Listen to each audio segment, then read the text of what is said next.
When one corner of a raised bed fails before the rest, it is not random. It is a map of what the soil is doing wrong. Walk out to your garden and look down at the rectangular frame. The plants in the exact middle are likely upright, dark green, and pushing out new growth.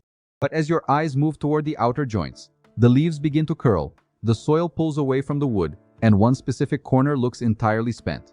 Most gardeners see this as a minor localized annoyance, a weak seedling, or perhaps a spot the hose didn't quite reach. But that dying corner is actually the most honest part of your garden. It is a real-time warning that the soil structure inside the entire box is beginning to lose its balance. The invisible mistake happening here is treating a raised bed like one uniform block of soil.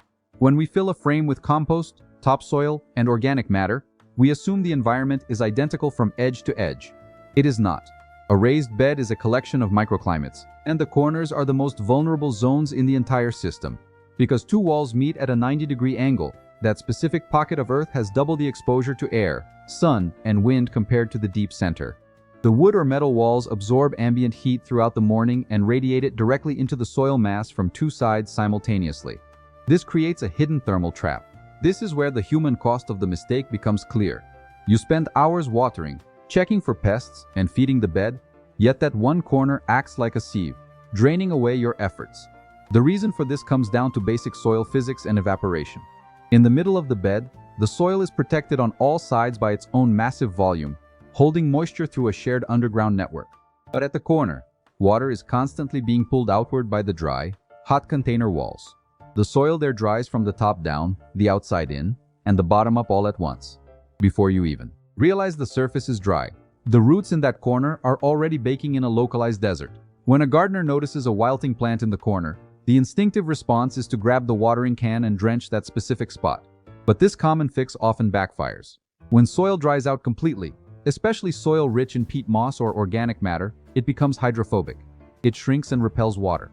When you pour water onto a dried out corner, the liquid does not sink down to the roots. Instead, it slips right into the crack between the soil mass and the garden frame, running straight down to the bottom of the bed without ever wetting the root zone. You walk away thinking the core is done, while the roots below remain completely dry.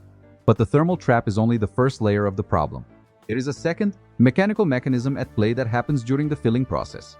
When we shovel soil into a new raised bed, it is nearly impossible to pack the corners with the same consistency as the middle. Over time, as the bed settles and receives water, gravity pulls the central soil mass tightly together. But the corners tend to experience a phenomenon called core subsidence, where the soil slumps inward, leaving hidden air pockets and looser structures against the corner joints. These loose pockets allow air to circulate deep underground, drying out the root hairs that are trying to anchor the plant. Without tight, structured contact with the soil particles, those roots cannot draw up nutrients, no matter how much compost you poured into the top of the box.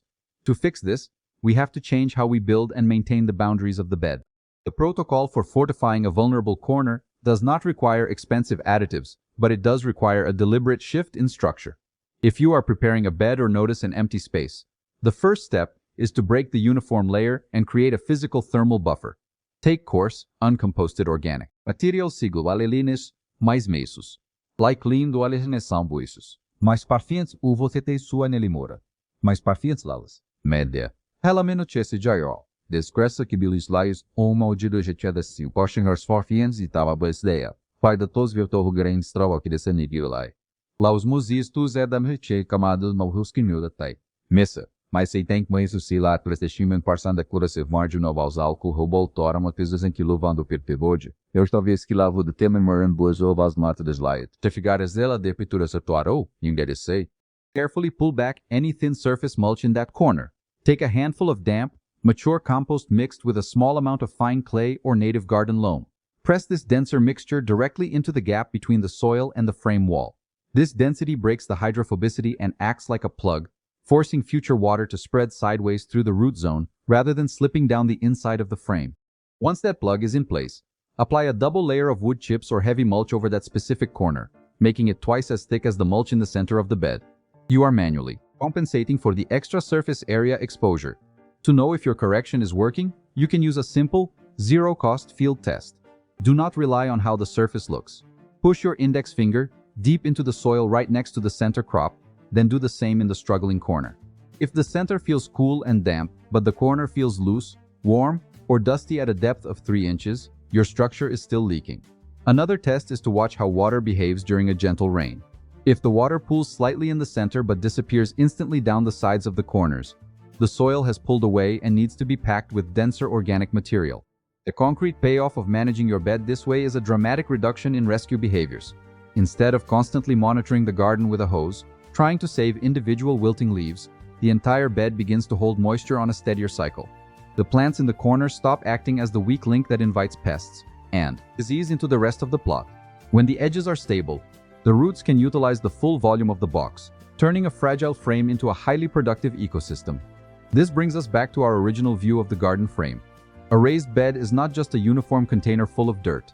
It is a living, shifting system where the edges behave entirely differently than the core. That dry, dying corner is not a failure to be hidden or ignored. It is an invitation to look beneath the surface and see how physics, heat, and structure interact under the soil. Once you understand why the corner dies first, you no longer see your raised beds as simple boxes. You see them as environments that require balance, protection, and a deeper understanding of what is happening out of sight.